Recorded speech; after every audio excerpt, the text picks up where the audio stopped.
It's been roughly 100 years, give or take a few, since I've visited the town of my birth. Folks say when I was born, I brought hell with me, and I haven't stopped since. I haven't been on the run, per se. I look at it as restlessness. From what I've been told about my father, he was the exact same way.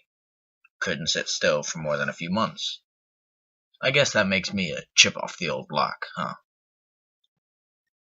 Where are my manners? You may recognize my voice, but how much do you really know about me?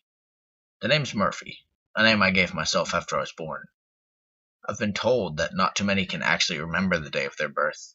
For me, it's clear as day. I remember darkness, vast darkness. But I remember hearing a scratching noise coming from beyond. A slow, chaotic scratching. I went in search of the source of the noise. The scratching got louder and louder, and suddenly the blackness began to peel away to reveal a large group of people, looking right at me and the man responsible for the noise, of whom I can only assume was my father. He continued scratching as the group of people became more focused and saturated with color. When I first recognized what they were is a mass of black, white, and gray, and soon they started to flood with vibrant color. As my father continued to scratch away, I looked down and I could see my arms, my torso, and my legs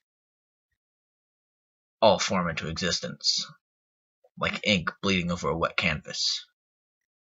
It was magnificent to watch myself being born, and the group of people were glued to the edges of their seats. I can only guess they were seeing the exact same spectacle that I was seeing. As my form was being constituted into existence, I began to hear a low murmur of undecipherable whispers emanating from around me. As my body became more and more solid, the whispers grew louder, as if they were getting closer. After several more moments of scratching and etching, my father stood back and gazed at me. I looked into his eyes for the first time, and, well, I've heard stories that when a son is born unto you, you look upon him with great pride and love. The realization that you have become a father finally hits you in the heart, and you are truly at peace. My father looked upon me for the first time with horror and regret. His expression was shouting out, "Good Lord, what have I done?" Something fell from his hand, something black and stick-like. I looked back into my father's eyes, and then to the crowd who was watching me intently. I tried to walk to embrace my father for the first time, but there was a barrier blocking me, like frosted glass. I could not get to him. I looked about my body and noticed I was now fully clothed, not naked as I had been moments before, while my father was still scratching at the barrier with his stick. I searched myself for something, anything that would help me get to my father, but all I could find was a black stick of my own. Could it be? Would it even?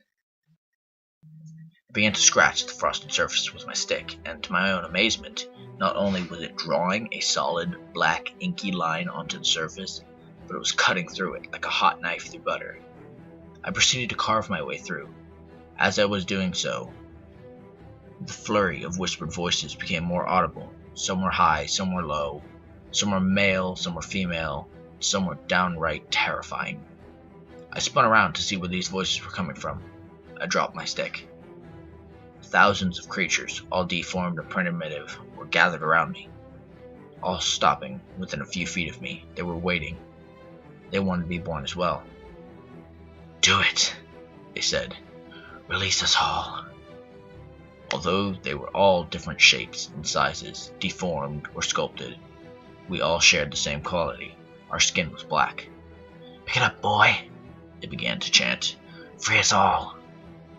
Free us all? What were they talking about? I continued to carve my way to my father. At last my task was completed, and I pushed on the door I now created. As soon as the first ray of light slipped through, as I opened the passage, the creatures behind me stamped through and burst the door open. The crowd on the other side panicked and fled for their lives as the creatures created absolute chaos in the room we were now in. Some creatures ran right for the doors to escape. Some stayed back to wreak havoc in this bright chamber we were now in. I simply stood there, a newborn, confused by my surroundings, and tried to gain my bearings on what exactly was going on. I looked back and saw the door still wide open and vomiting more and more creatures that hid in the depths of the shadows. The creatures that first came forth were small in most aspects. They resembled innocent little doodles in cartoons, like those you would see in a newspaper. But now those creatures had long since fled, making way for more grotesque and monstrous creatures with multiple heads and deformed bodies that made any less of a man wretch upon first sight. As I looked back at the door, I saw my father simply standing there, wide-eyed and aghast to what was happening. I called out to him and began to run back to him. As he turned to face me, he was seized by some of the more appalling beasts that came forth. I made chase, but it was too late. I barely touched the tips of his fingers before he was hurried back through the door and drowned in the deep nothingness. The door sealed itself so violently that the walls began to tremble and quake. Bits of plaster and wood fell from the ceiling and walls. The remaining audience flooded the room as I stayed behind, pawing at the wall that separated me from my father. The cracks and groans became louder and louder, and I knew there was no way of bringing him back. I ran from that place and never looked back. I was able to retain that black stick that I brought with me when I was born, and it has proved itself quite useful over the years. If I need a quick exit or a weapon to defend myself, I simply draw one, and upon completion, I pluck it off the wall or simply walk through it. I have grown quite accustomed to life in this realm, but still find mischievous pleasure in using my powers to confuse and perplex my enemies or just anyone who gets in my way. On occasion, I'll see one of my brothers or sisters that escaped with me that day. They tend to hide in the shadows, not knowing how to fully grasp this world yet, but, like all of my father's creations, we have all the time in the world. Today I finally returned to that small town. Not much is left. I heard stories that after my birthday some organization silenced the entire populace, and because of the horror that was left behind, most moved elsewhere.